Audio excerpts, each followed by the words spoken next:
Alexander LANGMUIR, work in epidemiology has saved millions of lives. It's part of American folklore. The man who saves the day and rides off into the sunset without anybody knowing his name. Sometimes he doesn't even leave a silver bullet. Dr. Alexander LANGMUIR, the father of infectious disease epidemiology, was such a man. He had an absolutely profound effect on saving lives, said Alan Summer, Dean of the Johns Hopkins University School of Hygiene and Public Health, and a former student of LANGMUIR's. If one wants to include important roles he played, the people he trained, and what they've gone on to do, a figure in the millions of lives saved would certainly be true. Epidemiology is the science of trying to connect disease or injury with a cause. By doing so, it is often possible to eliminate that cause. In 1949, LANGMUIR created the epidemiology section of what is now known as the Federal Centers for Disease Control and Prevention in Atlanta. He had been called upon to combat a perceived epidemic of malaria, but discovered there wasn't one. These guys, state health officials, were reporting every fever coming in as malaria. So he set about to establish reporting of cases and to verify that these were cases, said Dr. David Henderson, Deputy of the Assistant Secretary of Health at the Department of Health and Human Services. Henderson was also a LANGMUIR student. Indeed, what he found was almost no malaria at that time, which was a great blow to those running this malaria eradication program.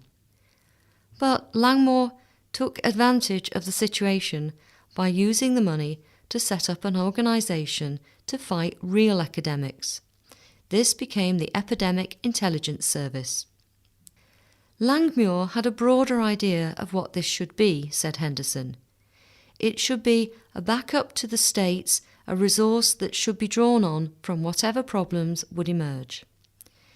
By creating this concept of surveillance and disease reporting, of having a whole group of physicians on call, as it were, 24 hours a day, and if there was an epidemic, you would drop everything to go immediately and help states, he added. After the Korean War broke out in 1950, LANGMUIR again sensed opportunity and tapped into the supply of medical personnel being recalled to duty. He kept them stateside, teaching them the principles of what would later be called shoe leather epidemiology. This comprised accurate, comprehensive surveillance, combined with sending doctors out in the field to review victims, their families, local officials, and anyone who could provide information concerning local outbreaks. The roles of the EIS now read like a who's who of the medical profession, including Surgeon Generals, CDC heads, the last head of the Public Health Service, the current director of the World Health Organization AIDS Programme, and many deans of the country's 20 schools of public health. Almost like a professor in a university, said Henderson, he worked with each of the EIS officers, challenging them, ensuring the integrity of their studies, querying them. All of these things resulted in a great many people ending up in public health who would never have done so. One example is Henderson himself, who headed up the world's most successful attempt to control a disease, the World Health Organization's program to eradicate smallpox.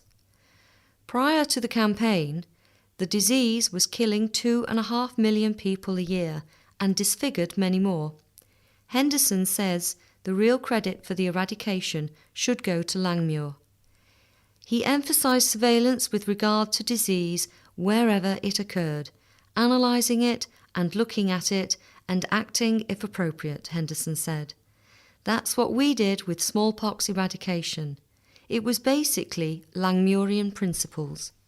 He says these same principles are now being applied in the attempt to eliminate other dread diseases, including the polio eradication effort that has so far succeeded in wiping out the disease in Western countries.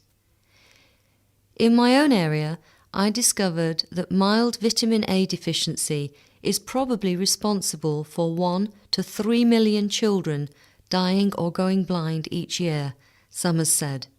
It is now the big international activity that UNICEF and other organisations have identified as a critical issue and have resolved to control by the year 2000. The emergency investigative service LANGMUIR established at the CDC also continues to fly to disease outbreaks at a moment's notice. When attendees at an American Legion conference suddenly began dying, it was the CDC that found the cause. Likewise, when young homosexual men in New York, Los Angeles and San Francisco began succumbing to a strange new illness, it was the CDC that interviewed thousands and discovered the means of transmitting what would become known as AIDS. While LANGMUIR set up the apparatus to deal with real epidemics, he also exposed those that have been exaggerated. After the introduction of the Salk polio vaccine in the mid-1950s, reports of people developing the disease from the inoculation sent the nation into a panic and threatened the programme. LANGMUIR had the CDC investigate each case and found that primarily one company was involved. He predicted that there would eventually be 120 cases, and there turned out to be 122, Henderson said. This process was corrected and we went ahead with vaccinations. In recent years, LANGMUIR became critical of the CDC's handling of AIDS. He believed that the organisation was overstating both the overall numbers of infected individuals and especially the risk to non-drug abusing heterosexuals of contracting the disease. LANGMUIR was also quite critical of what has been described as America's risk of the week syndrome. Commentating on the cellular phone brain tumour scare earlier this year, he told Investors Business Daily, "It's perfectly god-awful. It's totally irrational." LANGMUIR was the CDC's chief epidemiologist from 1949 to 1970.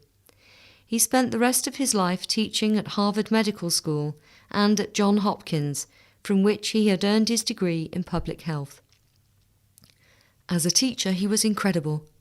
He could really capture an audience in ways that was difficult to describe, said Dr. Jonathan Freeman, a professor of epidemiology who taught with LANGMUIR at Harvard. Earlier this year, LANGMUIR received an award from his students at Johns Hopkins for being an outstanding instructor. "You could always see in this man tremendous vision," said Henderson.